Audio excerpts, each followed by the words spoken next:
Assalamualaikum warahmatullahi wabarakatuh. Perkenalkan saya Misa Rosa Teresia dari Prodi Pendidikan Sejarah NPM 2019-155-0036. Di sini saya akan menjelaskan ilmu kealaman dasar. Baik, teori terbentuknya alam semesta dengan diperolehnya berbagai peran dan beraneka ragam cahaya dari benda-benda langit yang sampai di bumi, timbul beberapa teori yang mengungkapkan tentang terbentuknya alam semesta. Dibagi menjadi dua. Satu, teori keadaan tetap atau steady state story. Teori ini berdasarkan prinsip kosmologi sempurna yang menyatakan bahwa alam semesta dimanapun dan bila manapun selalu sama. Dua, teori dentuman besar atau Big Bang Theory. Teori ini berdasarkan dari asumsi adanya massa yang sangat besar dan mempunyai massa jenis yang sangat besar karena adanya reaksi inti kemudian meledak dengan hebat. Massa tersebut kemudian mengembang dengan sangat cepat menjauhi ledakan. Galaksi adalah kumpulan miliaran tata surya yang luas sekali. Bumi kita merupakan bagian dari suatu sistem tata surya penyusunan galaksi Bima Sakti. Sistem tata surya kita terdiri atas matahari, planet-planet, dan benda-benda langit lainnya. Tata surya adalah kumpulan benda langit yang terdiri atas sebuah bintang yang disebut matahari dan semua objek yang terikat oleh gaya gravitasinya. Objek-objek tersebut termasuk 8 buah planet yang sudah diketahui dengan orbit terbentuk elips, 5 planet kerdil atau Katai, 173 satelit yang telah diidentifikasikan, dan jutaan benda langit. Sistem tata surya tersusun menjadi beberapa bagian, yaitu matahari, 4 planet luar, 4 planet dalam, sabuk asteroid, dan di bagian terdapat sabuk Kuiper. Hanya 6 dari 8 planet itu yang memiliki satelit alami, sedangkan 2 lainnya yaitu Venus dan Merkurius tidak mempunyai satelit alami. Hipotesis kejadian bumi dibagi menjadi 4, yaitu 1. Hidup berasal dari Tuhan.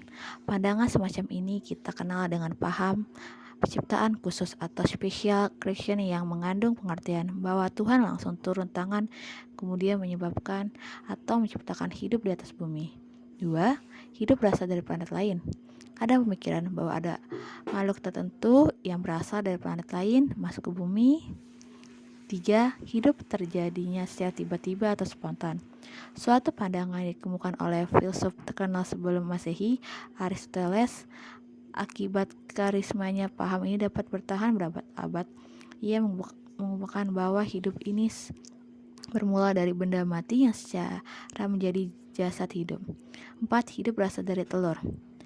Francois Redi tahun 1625 sampai 1697, demikian nama ilmuwan yang berhasil menumbangkan hipotesis Aristoteles. Ia mengamati bahwa hadirnya larva atau ulat yang ada dalam sepotong daging karena memang ada di dalamnya. Susunan lapisan bumi dibagi menjadi 3, yaitu 1. Kerak bumi atau crust. Kerak bumi atau dikenal dengan crust adalah kulit bumi bagian paling luar. Bagian ini juga sering disebut sebagai permukaan bumi.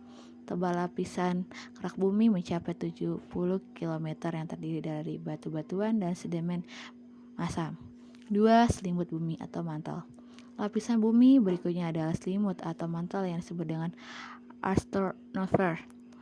Selimut bumi adalah lapisan yang terletak di bagian bawah kerak bumi dengan ketebalan mencapai 2:900 km dan merupakan lapisan batuan padat.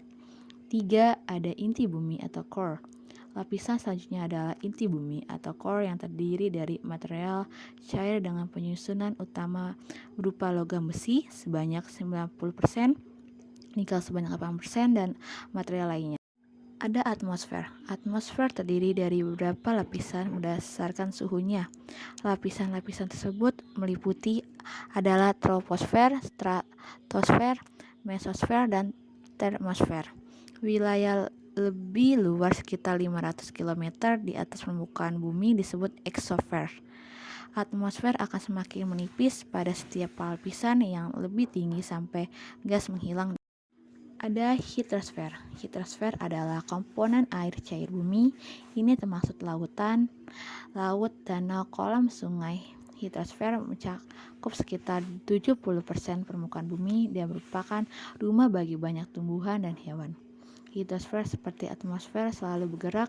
Gerakan sungai dapat dengan mudah dilihat, sedangkan gerakan air di dalam danau dan kolam kurang jelas. Ada litosfer. Kata litosfer berasal dari bahasa Yunani yaitu litos artinya batuan dan sfer artinya lapisan.